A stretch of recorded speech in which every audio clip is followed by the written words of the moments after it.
মার্কিন president Donald Trump দাবি করছে ইরান ইউরেনিয়াম সমৃদ্ধকরণ কার্যক্রম অর্থাৎ পারমাণবিক বোমা বানাইবে তুন দূরে সরিয়েছি। এই ঘোষণা তেদি তার সামাজিক যোগাযোগ মাধ্যম ট্রুথ সোশ্যালর একাধিক পোস্টত। ট্রাম্প হই যুক্তরাষ্ট্র ও ইরান একখান সম্ভাব্য যুদ্ধবিরতি ও সমঝোতার মিককে আগার এবং তার প্রস্তাবিত 15 দফা পরিকল্পনার বেশ কিছু সত্য ইতিমধ্যে তেহরান মানিলই। তে উল্লেখযোগ্য ভবিষ্যতত ইরান আর ইউরেনিয়াম সমৃদ্ধকরণ নগরীবু এবং যুক্তরাষ্ট্র ইরানলয় যৌথভাবে হামলার সময় মাটির গভীরে চাপা পড়া সমৃদ্ধ ইউরেনিয়াম অপসারণত খাস গরিবু।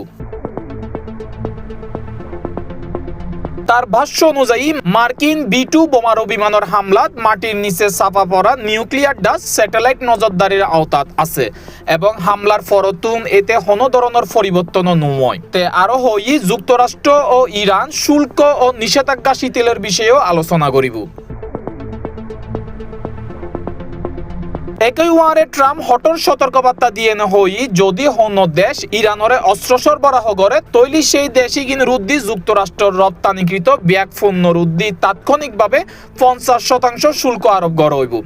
তে জানাই এই সিদ্ধান্ত কোনো ধরনের ব্যতিক্রম বা ছাড় দিয়ন হইতো না। ট্রাম্পের এই দাবির পরেও ইরান আনুষ্ঠানিকভাবে এই বিষয়ে কোনো নিশ্চিত মন্তব্য ন দেয়। ফলে বিশ্লেষক অকল মনে করেন ইয়েন এখনো রাজনৈতিক অবস্থান বা সাবসিস্টির অংশ হইতে পারে। বিশেষজ্ঞ অকলের মতে ইউরেনিয়াম সমৃদ্ধকরণ বন্ধকরণ হইব ইরানল্লাই অত্যন্ত সংবেদনশীল বিষয়, কারণ ইয়েন তারার পারমাণবিক কর্মসূচির কেন্দ্রীয় অংশ।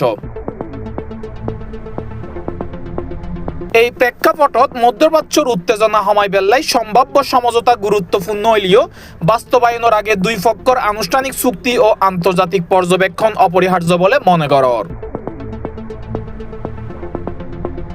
International desk C+ TV।